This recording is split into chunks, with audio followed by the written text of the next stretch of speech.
Warahmatullahi taala wabarakatuh. Hai teman-teman, saya di sini akan menjelaskan sedikit tentang afiksasi atau imbuhan. Untuk lebih jelasnya, mari kita belajar bareng. Apa sih afiksasi itu? Afiksasi atau imbuhan adalah bunyi atau kata yang diletakkan di awal, tengah, dan akhir kalimat. Jadi, kata imbuhan adalah kata yang diletakkan di awal, tengah, dan akhir kalimat. Dan biasanya kata imbuhan ini telah mengalami proses pengimbuhan atau yang dikenal dengan afiksasi. 1. Prefiks atau awalan.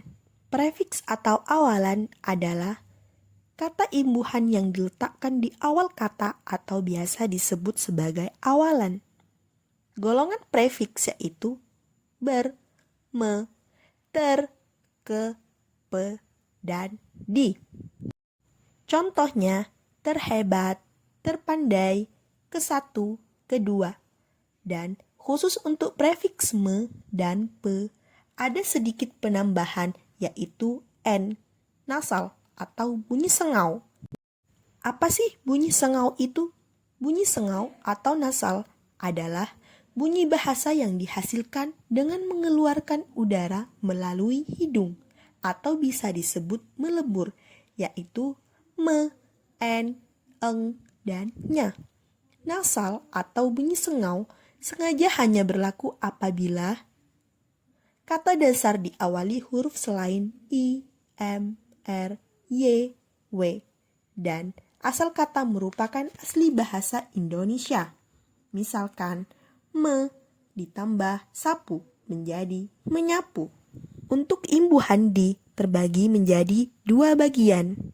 Imbuhan yang pertama adalah salah satu kata depan dalam bahasa Indonesia yang berfungsi untuk menunjukkan tempat dan ditulis terpisah dari kata yang mengikutinya. Contoh, Rima Arbi menjadi pemenang Olimpiade Bahasa Inggris di Jerman.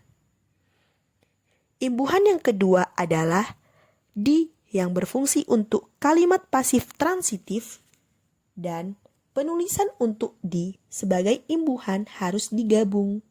Contoh, dilempar, ditendang, dan dimakan. 2. Infiks atau sisipan. Infiks adalah imbuhan yang dibubuhkan pada tengah kata dasar atau biasa disebut sebagai sisipan. Sisipan atau infiks ialah l, r, em, in, dan ah. Contoh, gembung menjadi gelembung, cerlang menjadi cemerlang, baru menjadi baharu, tambah menjadi tinambah. 3. Sufiks atau akhiran. Sufiks atau akhiran adalah imbuhan yang diletakkan di belakang kata dasar atau sebagai akhiran kata. Sufiks atau akhiran ialah an, ir, ita, or, tas, at, si, ika, ris, us, ur, isme, is, dan isida.